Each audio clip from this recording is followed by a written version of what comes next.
something that is embedded into everything that we do, and it needs to be kind of a cycle of practice. It should cause thinking, it should provide guidance on how to improve. It should have a focus on what to take forward to the next steps, either the next assignment, the next practical task, rather than kind of focus on what is deficient. And it should be a kind of a cycle used by both teachers and students to enhance learning and really be goal orientated. Mention this idea of kind of a loop is what I want us to kind of think about today, is that feedback should obviously not just be for students, but it should kind of direct us in our teaching. And the whole idea of this kind of learning loop is that feedback should be a constant cycle around kind of agreeing learning goals, assessing where students are at, and then adapting our own teaching to meet those goals. It obviously is about the learner's performance, and it's about us being able to kind of redirect students in the right way to ultimately get the best from them, but also to get the best for us, for our teaching, and be able to improve our provision on what we provide. So really, obviously, our feedback, and particularly effective feedback, needs to kind of consist of looking at where students are going, so thinking about the end goal, how they're doing it, so what progress is being made along the way, where is next, so what activities, what kind of little pinpointed areas do they need to do to actually achieve that. And obviously these questions correspond with the notions of feed up, feedback, and feed forward. So with that in mind, I'm sure you've all kind of heard of the Education Endowment Foundation. It is a research-led organisation. It's kind of based at Oxford University, and it provides school leaders and teachers with recommendations on how to enrich learning experiences.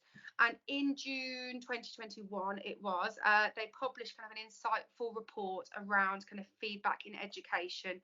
And what they did studies kind of nationally over the UK, looking at policies, looking at workload and strategies around assessment and feedback. And it's really interesting. This is the summary of recommendations here. So obviously this is kind of the key points. However, it is a much longer document.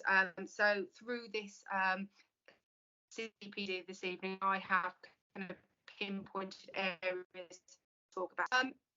The actual research that went into it found that no two policy approaches were the same at schools, and that schools were constructing their own feedback policies based on individual learning and kind of teaching and learning strategies. And it was really interesting, and looking at their recommendations, their overall message, it's quite a simple one really, and it's on about if formative feedback is to have the positive effect that we all know it can have, we need to ensure that a few kind of principles are embedded into our teaching practice. What it says, I've obviously zoomed it in here on the summary of recommendations. I know it's quite small. I can email it out to you after if you wish. However, it is accessible on the website. This PowerPoint will be emailed to you all as well. So obviously I've put the links on there. So obviously if you want to pick them up and share them with your teams or have a deeper read into them, obviously you can. But it commences by saying that teachers should concentrate on delivering high quality instruction before giving feedback to students, including formative assessment, in order to lay out the foundations for effective feedback. So the idea is that actually before feedback can even commence, we need to, as teachers, be kind of concentrating how we can kind of lay the foundations for that feedback. And there's a few ways we can do that. This is a slide that actually I pinched from part of the EEF document, which kind of talks about the kind of different areas that we need to look at to lay those foundations for the feedback to be effective. So it's considering the content, the audience, the mode, and the timing. So it is important to reach the appropriate students with specific feedback and to communicate that the student is valued. So that's why we need to know our audience as teachers. And this partly comes into obviously us knowing our students, knowing the way they work, but communicating with the individual student, giving specific information about their performance and being aware of students' needs and how they respond to feedback. I know us being kind of practical, creative subjects, more often than not, our students respond to kind of our subjects and our feedback in a slightly different way to other subjects. Um, for example, obviously I've got a sixth former, obviously I won't name her, who is very able in art. She very much enjoys it. She tries everything, but she really struggles with taking feedback well, even if it's constructive and tailored to her. She kind of struggles how to deal with that. So that is very much on me, knowing my audience and knowing how she responds and what she responds well to, and working with her. Our students in our subjects as well, with the creative subjects, we are a bit of a grey area, shall I say. So there's no right or wrong in our subjects, not like, say, maths, where there's a right answer and a wrong answer. And we have to be very careful of our students and the way they respond to things, to not offend, to not upset them and take away their creative spark. Because also sometimes we have students that might not be as able in our subjects but have a real passion for it, and the last thing we would want to do is kind of uh, upset them and take that kind of love of our subject away through some kind of criticism. I know myself, talking from personal experience, history, when I was at school, I remember writing an essay and getting some awful feedback, and from then on it was an uphill struggle for me, and kind of I lost my love for the subject. So that is something obviously we do need to bear in mind. The mode of delivery as well. We as creative artists, I think, are quite good at giving different forms of feedback. I know I am constantly giving verbal feedback throughout lessons, at the end of lessons, between lessons, in the corridor. It is our main form of feedback, and I know, speaking to students, it is the form of feedback they feel most valuable, because they feel it is the most personal, and they feel that it is more achievable for them than kind of block text written feedback. So obviously we do need to use written feedback for comments, but we need to keep them precise and short and sweet, so students have access to that and kind of can go back to it, look at it, return to it without overloading them. Obviously, we need to use verbal feedback. It can reinforce written feedback, or it can be a standalone thing. But also, some students struggle with accessing written feedback as well. Obviously, verbal feedback can be used to convey information a little bit better than it's read. I think, as I said, there's something more personal about having that conversation with a student. They can kind of assess your tone, your manner, your urgency on a situation as well. So I think there's nothing more powerful than verbal feedback. And also the mode on how to do something, if a student needs to see how it's done. So also it might be demonstrating an activity, modelling that behaviour, showing them how to cut something in a certain way or to print make in a certain way. So our mode of delivery for us as creative artists also comes across in our modelling as well, and by doing demonstrations, and that is kind of invaluable in our subjects. The timing is obviously going to be very different for all of us in our different school settings, because some of you might see your students every other day, some of you might be on 2-week timetables, some of you might share groups. So this is obviously something that's very much down to you and your school. However, it's really important that we give feedback as soon as possible. Okay, so ideally the next day, the next lesson, the next appropriate time. This is so it's still fresh in the student's mind, but also they're still on that learning journey. If they've completed that piece of work and moved on, and you're giving feedback about it, their kind of brain has shut down to that part now and moved on. So it's really important that we consider the timing of our feedback and when it's appropriate to students. Obviously that can be written or verbal, but verbal feedback can be given immediately. It can be an acknowledgement, okay, of something before written feedback comes. So if obviously you have other things on, obviously workload is taken into consideration. If you're not going to see that student for a couple of weeks, to really sit down and go through the written feedback with them. Even a bit of verbal feedback to support that written feedback will really support them in knowing that they're on the right track, or a few comments on how to improve. And also, obviously, you can give immediate responses to kind of misconceptions. If there's something that you've realised they haven't got, some kind of immediate response on that can instantly kind of change their chain of thought so they don't continue down the same path.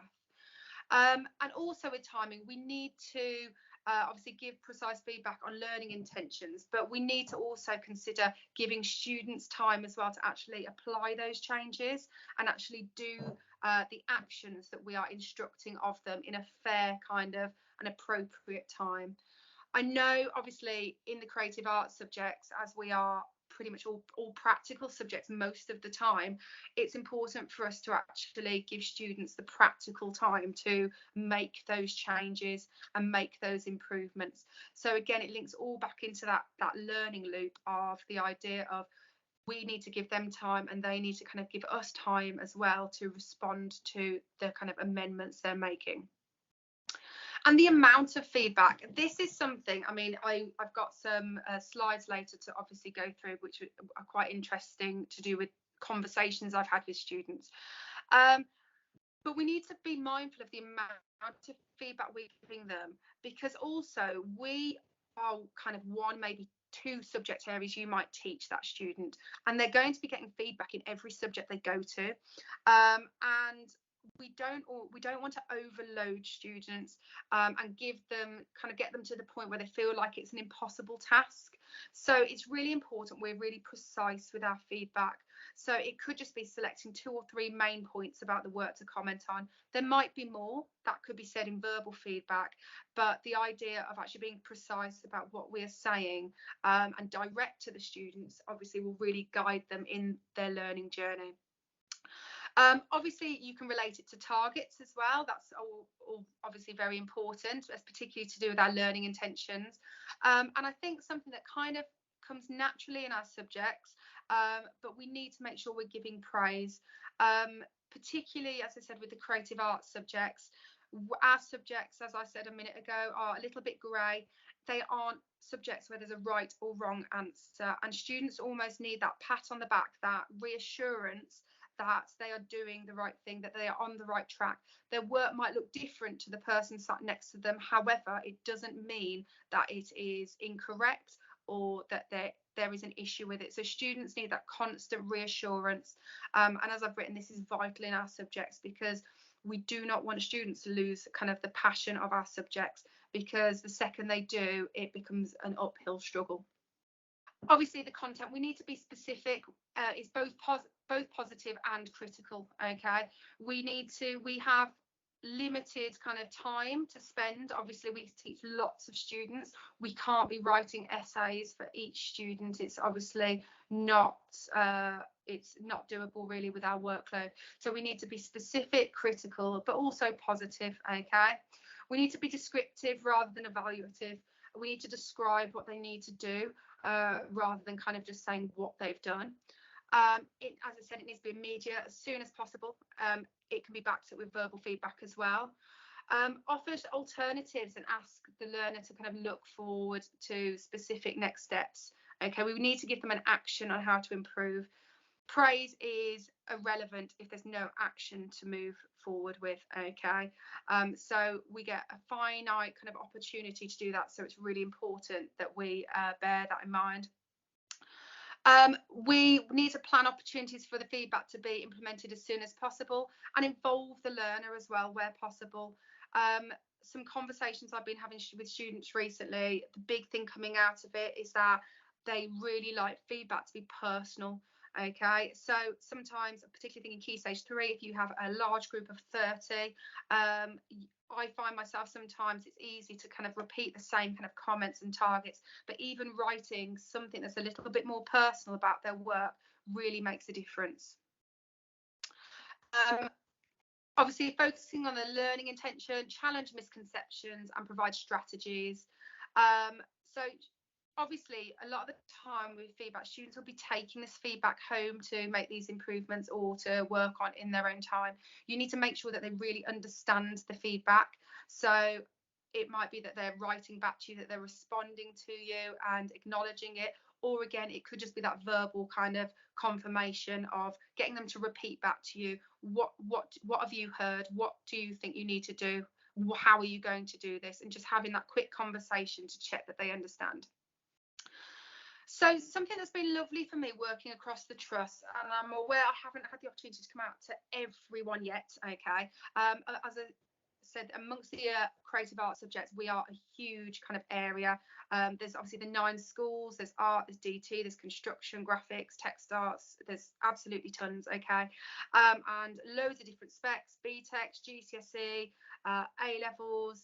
We are a huge kind of area, but the ones I have been at to see, it has been fantastic to see the kind of feedback and how you're giving feedback in your schools.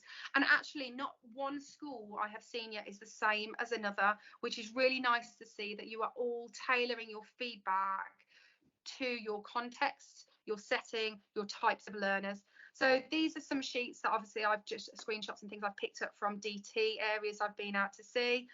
You can see kind of rubrics, you can see feedback sheets, you can see evaluation sheets. It's been really nice to see the kind of range. And here are some for art as well. Okay, so you can see some sheets where staff are highlighting targets and then writing a personal comment as well. There's self-evaluation forms, there's kind of red, amber, green sheets, there's GCSE sheets which are specific to obviously the GCSE course they're doing. But it's been really eye-opening and really great to actually see what is out there in the trust, the good practice that is going on already. In the new year, I believe January to be exact, but don't take me on that yet, we are going to be launching kind of micro sites, so like websites for each kind of area, where they are going to be areas where we can all upload, save a shared area amongst the trust, which means we can share feedback sheets, we can have a forum on there, so if there's any areas someone's struggling in or a resource they might want, they could ask. We can share resources and things, which I'm really excited about, because actually it's been really great to see the great practice going on across the trust. And I think the more we share, ultimately the more we'll learn, but also it will help us in developing our own teaching practice, but also reduce our workload. So watch this space, that is coming, okay. So I just wanted to obviously share with you some of the kind of feedback things I have seen across the trust so far and how varied they are. It's been really positive to see. This was one I particularly liked. It's a GCSE art feedback sheet. I liked it because it was clear on the task. It had the task details on it, so the learning intention, saying exactly what the student was doing. It mentioned the assessment objectives it related to.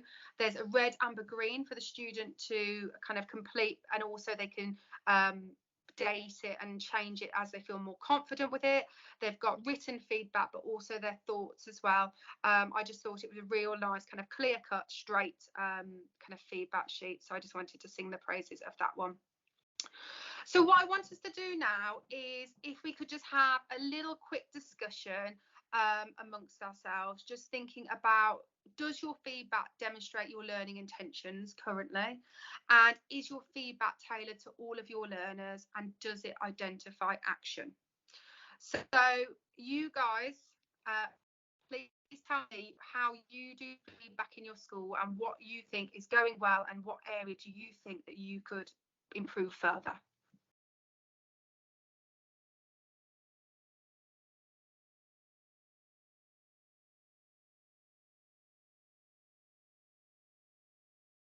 Any volunteers? I don't mind Hi, saying hi. thanks, Ruth. I don't have that many kids compared to a lot of you, because we're quite a Yeah, small school. So they have very individualized projects. I don't have to teach them as a whole group doing the same thing with every lesson. So what you were yeah. saying about the verbal feedback hits home quite a lot with me, because I end up doing a lot of talking with them and sort of talking about what they're enjoying, what they're not enjoying, what they think is going well and they feel comfortable with. Um, and And I then bet you get to build really good relationships with them too, yeah, obviously. it's I yeah, and know you're, it's just getting to know them really well, and just knowing what's going to work and what's not going to work. So that was really interesting about the verbal feedback. I do try and just pencil down that verbal, a little bit of a summary on yeah. whatever, on the back of whatever it is they're working on that day, so that they can remember and I can remember. And also it really shows progress then. If you just record like something about, oh, even better if you did this, and then almost like a running commentary of thank you for doing that. That has really improved that piece of work. Yeah. And how, because obviously you're at the Ladder School, how do you find students receive your feedback?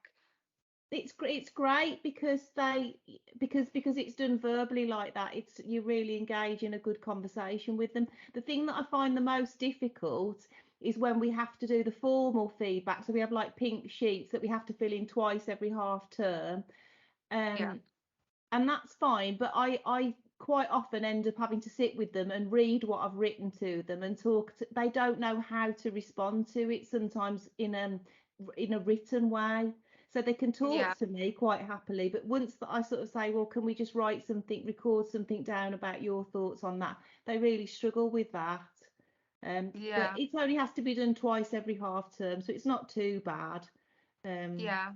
but I think they get more out of all the verbal feedback and that I fully ongoing agree. conversation. Yeah, I fully agree. I think it's really good for them to have a record of it and refer to it. But yeah. I think invaluable in our subjects. Just verbal feedback is instant. It's there. It shows exactly what they need to do, and you can kind of sandwich it in praise as well, And and they can you can actually, because see it's a their own. visual subject, you can show them visually what you mean. Whereas in words, sometimes I find that I use a lot of words that I understand what I'm on about, and then I think, well, do they actually understand what I mean by these words? Yeah, Like if I'm talking about formal elements or tonal something or other, and do they actually understand what that actually yeah, means? But you can show them. So yeah, yeah, I think that's really important. That's with our subject though, isn't it? It yeah. works Oh yeah, well. definitely. Yeah. Thank you for that. Does anybody else want to share?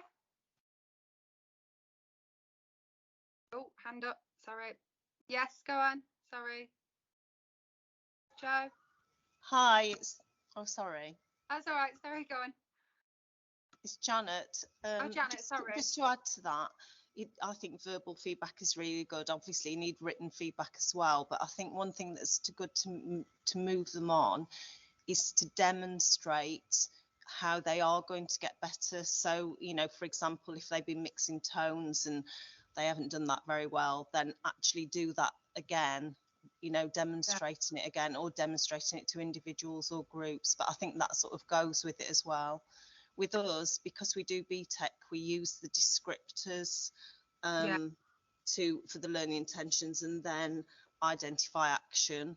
The students also have a column as well where they have to respond and tell me what they've done to actually, make their work better and what they've achieved and what they haven't achieved. So that's quite useful as well. yeah, yeah. That's really interesting. Thank you. Do you find it's because obviously BTEC, it's very different about providing feedback, like the way you can give feedback. How do you find that? I mean, the paperwork's horrendous, but I Yeah, do think from the point of view of evidence, it's just so easy, because yeah, it is all very much the descriptors and whether they've met them and what they do, and the descriptors are very differentiated. So pass, merit, distinction, it's yeah. just about improving it. So it is easier in that way. It's just the paperwork that goes behind it that's, Of course. horrendous, but it That is does. I good hear that for a the lot about BTEC. students. Yeah, it is good for the students. Yeah, it's like a ladder, isn't it? It's they can see the next step quite clearly with BTEC. Absolutely. When I suppose the other kind of GCSEs and A levels, it's up to us as teachers to create the ladder and kind of Yeah. show them exactly what they need to do. So Yeah, and thank also you. Oh, we've sorry, got go on. the work as well to provide that as well to show Yeah, it. fabulous. Thank you. Thank you. Anyone else? No, I'll move on. Okay, then. Right, so obviously implementation is key. Something that I found quite interesting actually coming out to the schools, I've kind of sparked some conversations with staff, not just creative art staff, around kind of marking and feedback. And actually, it surprises me how many people kind of don't really see the difference between marking and feedback. I know they obviously are very closely aligned and go hand in hand, but it did actually surprise me. So here I've kind of put a little list of the kind of differences between marking and feedback as well, because we mark as the process, and marking is summative, it's the assessment of learning, it says kind of you should do this, it's direct thinking, but feedback is formative and it's assessment for learning, and it's what we're looking at today about moving learning forward. So marking is kind of summative at the end of something, but obviously the feedback you're giving to get to that end point. Okay, so provoking thinking, suggesting ideas, asking them how they could do something. Okay, what we've got to think about as well is kind of not just what we do, it's kind of the way we do it, and where marking is less effective, it is used as a one-way street. So again, back to that kind of learning loop that I was on about. If I am just writing something or telling a student something for the sake of it, and it's not actually having an impact, then there's no purpose for it existing. Okay, we need to make sure the conversations and the feedback we are giving is focused and is pushing students forward and really getting them to think and challenge their thinking. So we will come back to that in a minute. So as I mentioned earlier, part of my role is I have to, well, I choose to as well, do lots of kind of research around education, particularly in our subjects.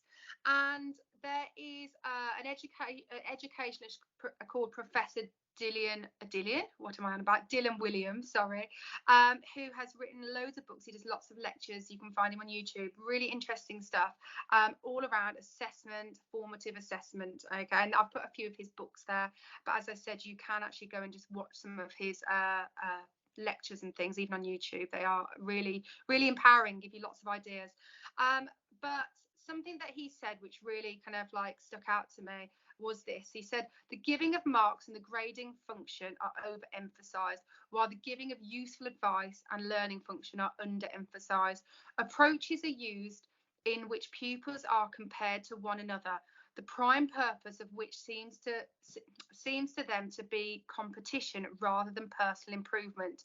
In consequence, assessment feedback teaches low achieving pupils that they lack ability, causing them to come to believe that they are not able to learn. This is something that really stuck out to me in our subjects, because I know firsthand, and I'm sure you all do, that in our subject, students often compare themselves to other students. They will look at the person's work next to them and deem them to be better at the subject than them, and in turn lower themselves to think they don't have the ability to do it. Okay, which is not true. And the idea of giving marks, and particularly grades, kind of only emphasizes this, particularly in our subject, if it's formative assessment. Obviously, if it's summative assessment and it's at the end of you're marking your GCSE work or your BTEC work, then that is different. But as obviously formative, as work is going on, if students are kind of receiving the wrong sort of feedback, it can actually be quite demotivating to them. Okay, so that is just something that I kind of want us to think about a little bit. Going around the trust, I will come back to that point in a second. Going around the trust as well, as I said, I've seen some fantastic things. I've got some pictures and things. I've seen really inventive ways of giving feedback, because where I just mentioned about marks and grading, in our subjects, as I said, a lot of our feedback is verbal. It's showing, it's modelling how to improve. I've seen kind of post-it notes stuck into sketchbooks, booklets.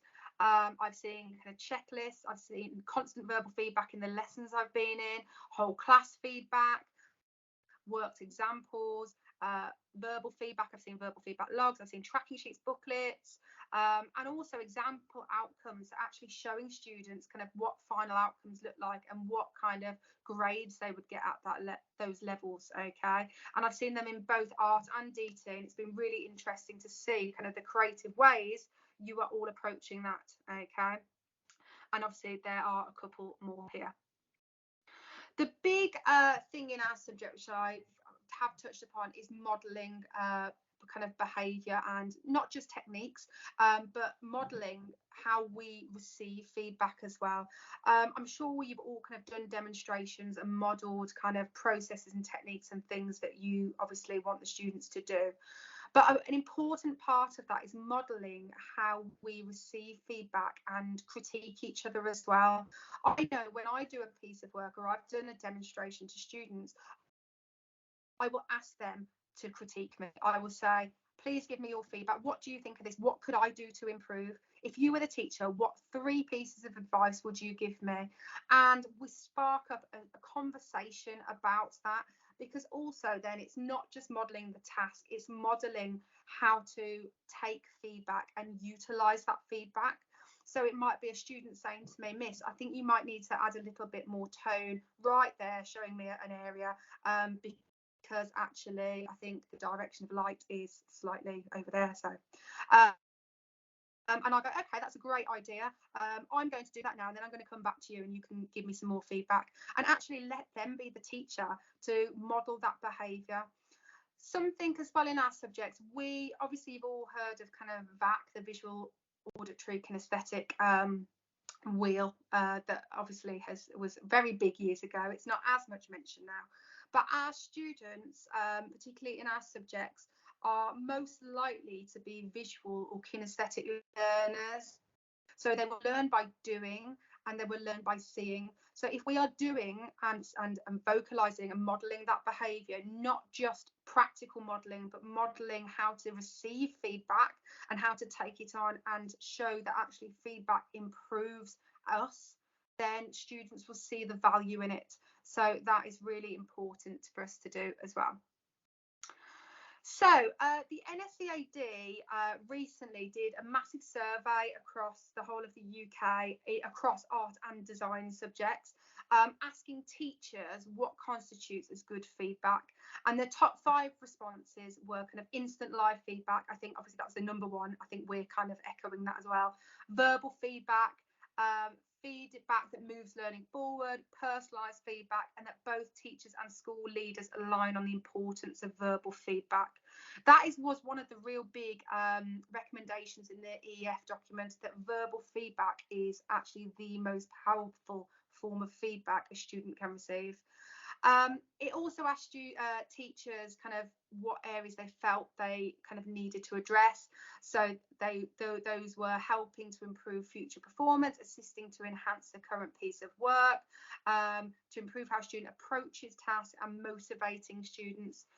And though I looked at the kind of the responses from the survey, and I found it really interesting, and I thought, right, this is really important, what these teachers are saying, it got me to think, what are the students saying?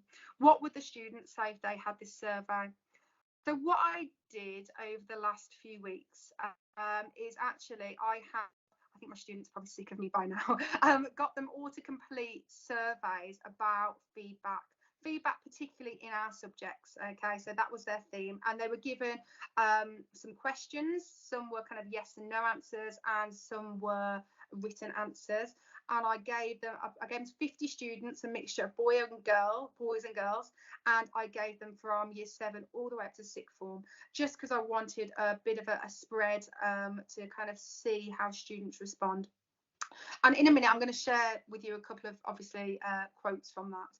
But the thing that echoed to me from that is with these things, I collated all this information and I come up with some points of what the students were saying they felt benefited them, which I think there's nothing more valuable than going to the students and listening to what they need and us tailoring it for that. So they were saying that they want feedback to be positive, and obviously feedback should cause thinking rather than an emotional reaction. This is something a lot of students were saying, that actually they feel upset by feedback, they feel it's criticism, they don't really understand how to take it. So really that's something we need to think about, that should cause thinking over emotion. Students were saying that they often compare themselves to other students, so we don't want to promote students comparing each other. That's something we need to obviously vocalize in our lessons, celebrate the differences in our students, and particularly in the creative arts subjects, is that whether it's a DT final outcome or graphics final outcome, every student is different and their work is different, and it doesn't necessarily mean it is wrong or inferior to anyone else's. They want direct attention to what is next rather than how badly someone did in their work. So where there's criticism, it needs to be constructive and explained. We need to imply an action on the part of the student. They like having things to do. They like being tasked with things. It should be more work for the student than the teacher. Some of the students were saying that their teachers are writing them essays, and actually they zone out after 5 minutes of reading it and stop taking in the information. And they were saying less is more. So that is something we need to do, is ensure that actually the actions we're giving is more work for them than us. And obviously I've put it should be more focused, less is more. It needs to relate to the learning goals that have been shared with students. They like to look back at assessment criteria or marking criteria and think, did I do that? And have those conversations. They like it to be personal and tailored to them. And they want time to do stuff. So it does align with the kind of things we are saying ourselves. But it was very interesting hearing it from them on all different levels as well.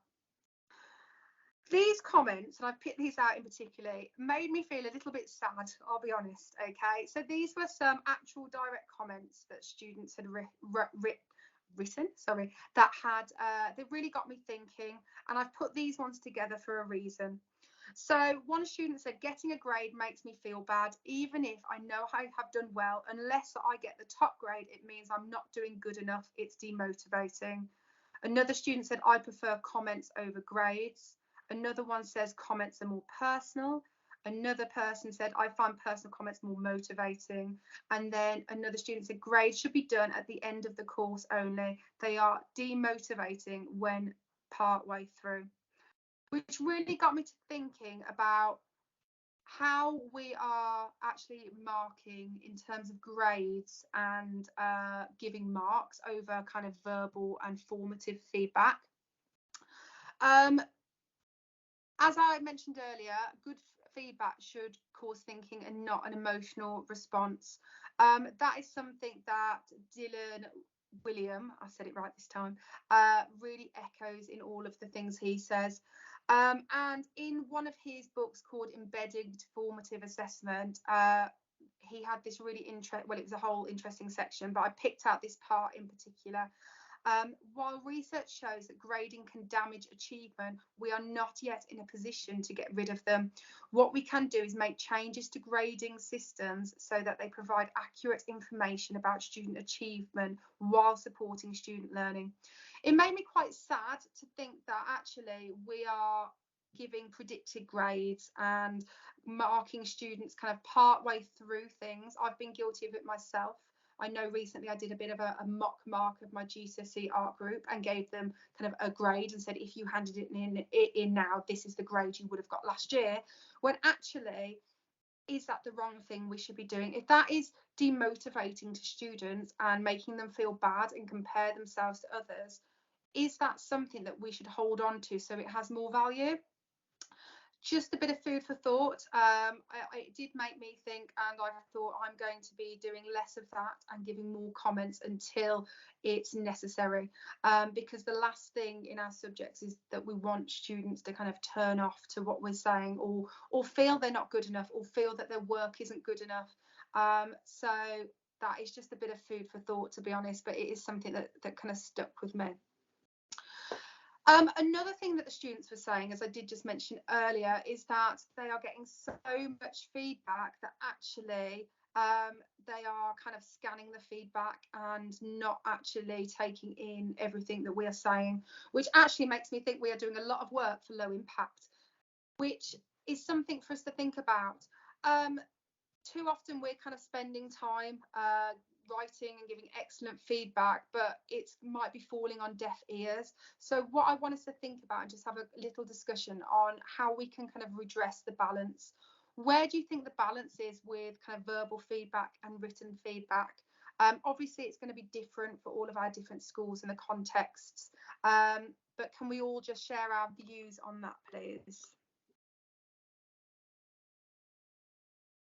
Who wants to go first?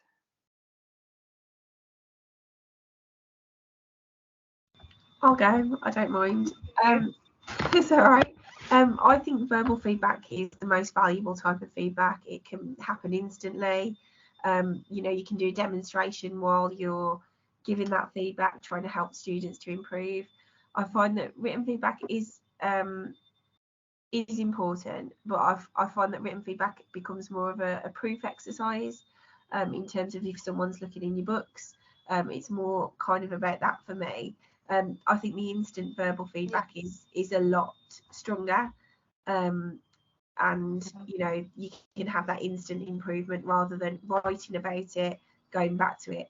But again, you know, it's a difficult balance. I think it depends on each student as well. Yeah, I agree. Yeah, so is that all right?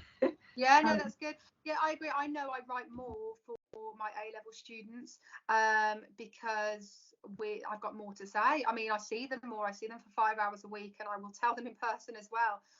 However, they do actually like more written feedback when they are in sixth form, and they do say that. And that was something I noticed in the kind of survey I did amongst my school as well. A lot of the older students preferred in detail written feedback to refer to, but they do less subjects, and that's one thing they were saying, that they have the time to obviously really focus on those areas because they're doing 4 or 5 subjects opposed to kind of Key Stage 3 or GCSE where, you know, I mean, there's 10, 11 subjects or whatever. Thank you for that, Heather. Anyone else?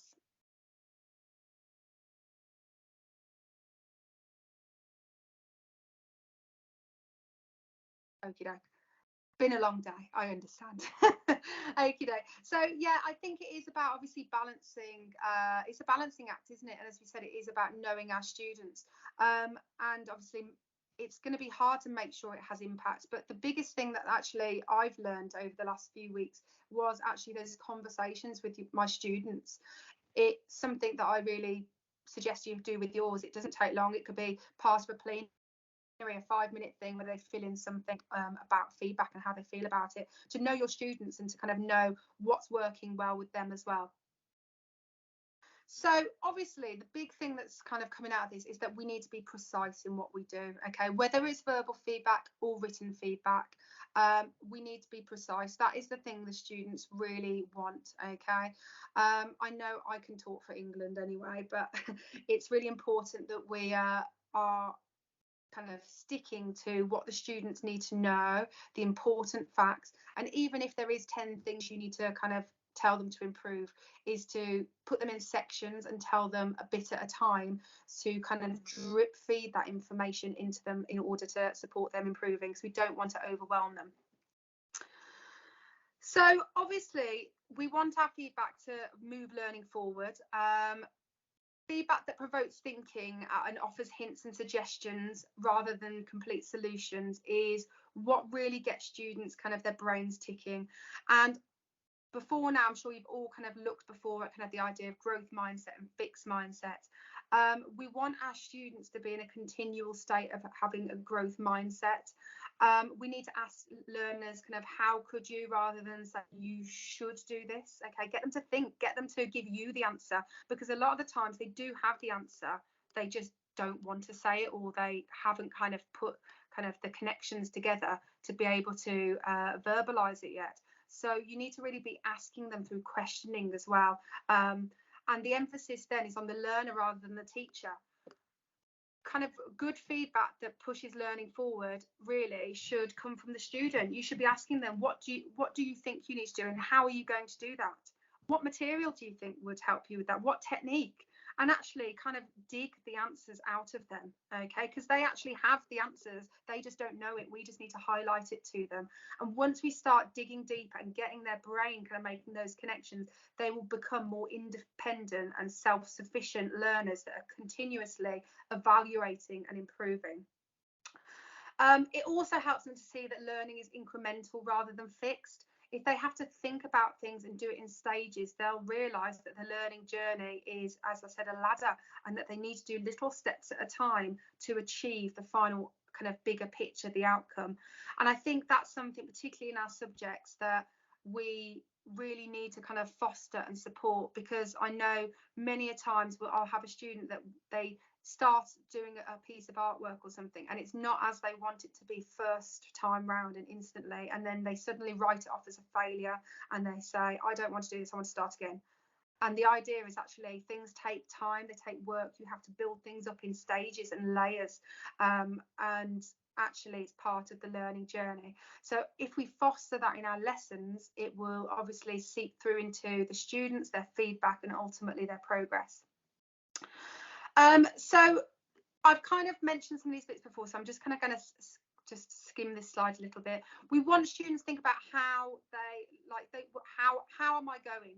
Where am I going? Where to next? We want them to kind of answer those questions, okay? We are obviously their teachers, and we are a wealth of knowledge for them. But the idea is we want to foster them being independent and actually making those thoughts and those connections themselves.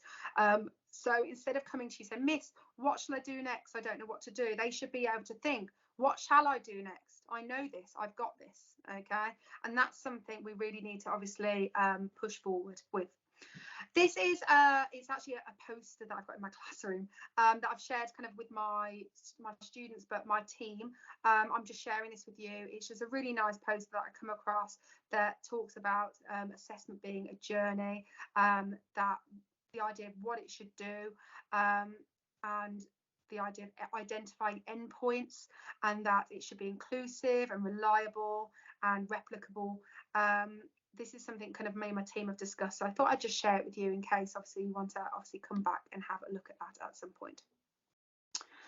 So ultimately, the success of formative feedback relies on creating a strong culture, okay? So whether it is a culture of creating students with a growth mindset, whether it's a culture of creating students that can self-evaluate, whether it's a culture of making resilient students, okay? It's a culture. There is no one answer fits all, okay? It's about creating a healthy learning culture where students continually reflect and refine in order to improve. And this process needs to be fostered from year 7 all the way up to sixth form, and lifelong, really, okay? So consistency is the key. We need to make sure that we are treating feedback and assessment in year 7 in a very similar way than we would to sixth form, okay? So students understand that they're on a journey, and that actually the way they're going to receive feedback and the nature of it will be consistent to them, so they consistently know how to take it, how to use it and improve on it, okay? So consistency is the big thing. So we are coming kind of to a close on obviously this CPD, but what I really want you to think about is, what areas of assessment and feedback are you going to improve now? What areas do you think, or something from this session that you think, do you know what, I might go and have a look at that, I might think about that? Could I ask you to all just kind of share one thing, please? You can type it or you can say it, it's up to you.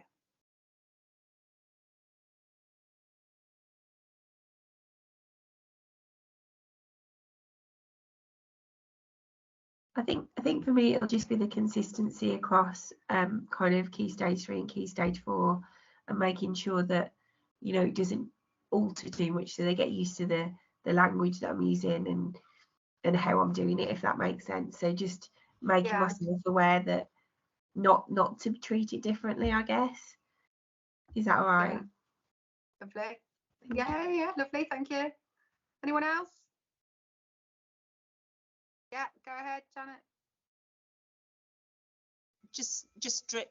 I like the idea of you saying just drip feed in and not overwhelming, because I think I'm guilty of overwhelming sometimes, you know, when you haven't caught up on marking, that you just give them loads of things to do. So I shall take that on board, definitely. Yeah, I think we've all been guilty of that, and I think it's a finite balance, and I think the way things have changed in schools over the time, there's suddenly an emphasis on written back, and then it's verbal, changing, and it probably will continue to do. So the biggest thing is probably, like you say, is drip feed, and to know your students and what they respond well to. Yeah, Anyone I else? mean they do like some of the you know, because I try to make it very positive, the feedback, so they do quite like the written feedback as well, definitely. Yeah, I think it's having that balance, as you say. It is. Lovely, thank you. Okay, thanks. Ruth, picking on you. Yeah, no, I think I'm going to keep on doing what's working well with the verbal feedback, but I think probably trying to make, I don't think I write an onerous amount, but just trying to make sure that what I do write when I have to do the formal feedback makes sense to them and make sure that they understand what I'm saying to them. Yeah, and I think it's about scaffolding that as well. As you said, I mean, you don't have to write loads, but having those conversations and checking the understanding and misconceptions. It's really important that they understand things and that they don't feel afraid to ask questions if they don't understand some feedback, that they know that with you is a safe place to say, miss, I don't actually understand what you mean. That's absolutely fine. I will show you, I will model it, I will demonstrate, I'll put it in other words, I will show you in a different way, a different context. We don't want students to be scared of feedback and worried about getting feedback. I think that they've kind of grown up in such a culture of right and wrong and grades and high expectations, which obviously are good. They almost have not lost but struggle to accept failure, and that actually, particularly in creative subjects, sometimes you need to fail in order to succeed. And actually there's nothing wrong in failing, and actually it's part of the learning journey. So again, that's about creating that culture that they've got the freedom to fail, and that it's not failure, it's just part of the learning journey, it's just a pit stop on their way. Thank you. Right, so last but not least, I'm aware some of you are Microsoft schools. You've already gone through the digital transformation, lucky you. And some of us are still Google schools or use Google kind of Classroom and things like that. This was just something I just wanted to share with you. Might not obviously be applicable to you. We here at Q3 Great Bar currently use Google Classroom still, particularly for like homeworks and things. We do have practical work as well, but I often send announcements and things to students on there, reminding them to bring in folders and things like that as well. But I came across it's a Google Chrome extension called Mote, and I've actually really enjoyed using it to students. It's an audio record system where you can record yourself, and the students can hear your feedback, and if they want to respond by typing they can, or they can respond again by recording themselves. I tried it out at first thinking, oh, I think students are probably not going to like hearing my voice at home, but actually the interesting conversation that came out of it, they really enjoyed it. They said that they preferred me hearing me than reading what I was saying. They said it made it feel more personal. They felt like I was there telling them what to do. They liked that it was accessible anywhere at any time. So even on a weekend, if they're doing their art homework and they think, what did Miss say I needed to do again? They could click on it and hear me say, right, these are your targets. This is what you need to do, etc., etc. And I actually liked it. Cut down the time I had to spend leaving feedback as well. And I've there's a link there for a YouTube video on how it works. So if anyone wants to go investigate that, you can. I just thought it was nice to share. So these are your key takeaways.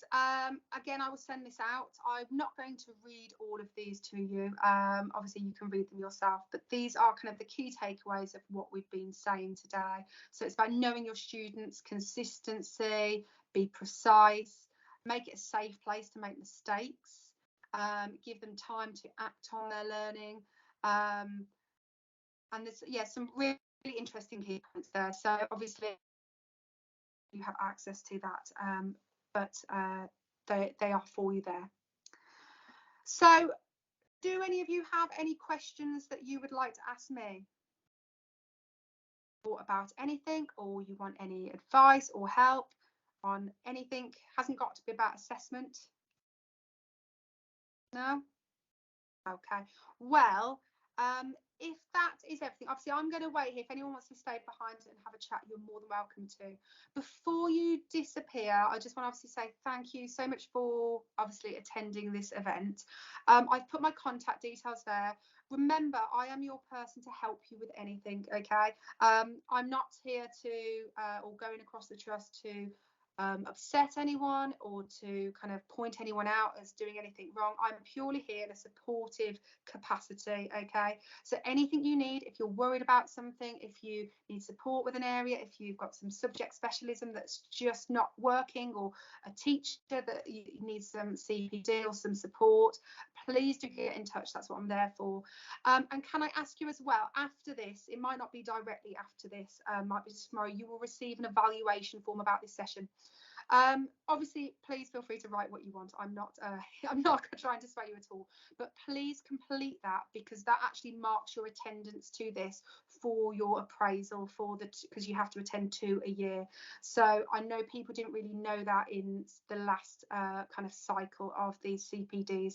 So for yourself, more than anyone, please complete it, because obviously it marks you as attended to one of these CPD sessions. Okay. Apart from that, thank you so much all for attending. It's been really nice to kind of hear your views, how things are going in your school. It's been really nice to obviously see some of you in person and what you are doing, and those who haven't seen me yet, I will hopefully be seeing you soon. And please do just get in touch, anything you need at all. I'm here to help in any capacity. Thank you all for attending.